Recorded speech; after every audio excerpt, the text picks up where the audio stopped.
All right, Leonard, straighten up, sister. In a small city north of Nashville, Tennessee, Mary Oglesby Southerly leveraged her small church's space and developed a 3-day-a-week activity-based respite program to serve the needs of a more rural population. Here, I've noticed there's no resources to find out how you could get help for dementia.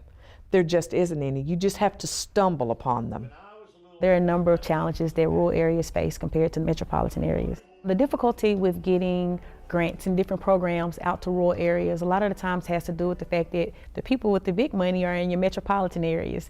So the money that's needed for respite programs and different things to prevent caregiver burnout or caregiver stress are typically not available in rural areas. And when it is, it's usually pretty limited. With so few options in their area, the Veranda's clients have come to rely on Oglesby Southerly beyond just the 12 hours of respite offered. The most important thing needed in rural communities is knowledge. Knowledge about the disease, knowledge of where to go to get that knowledge. The Veranda is important to this community because we give them answers. With the help of dedicated volunteers and free space from the church, the Veranda can also offer a sliding scale fee. Melody Vaudry brought her sister Peggy to the Veranda after failing to find any other options that were affordable on Peggy's small income. She comes 3 days a week and she loves it. She feels like she's got a job, she's helping people. It's not just for me, it's great for me, but it's for her brain. She needs to socialize. She needs to be with other people. Since I've started caring for Peggy,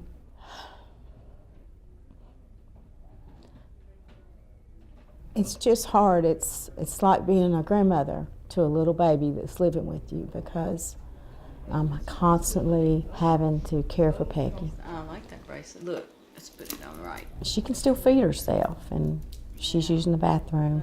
All those things are going to happen, though. They say they are.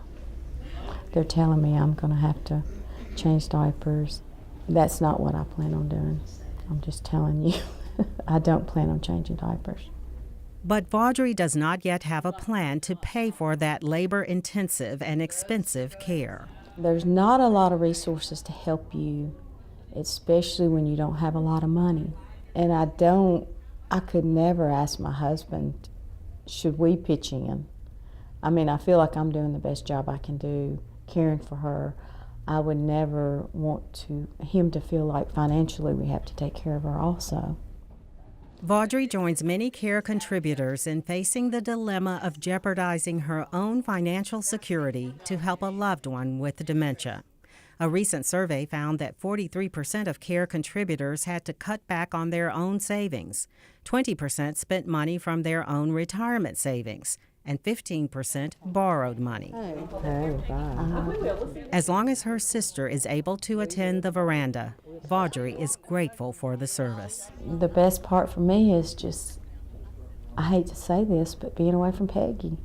I cannot do it every day, all day long. It's just too much.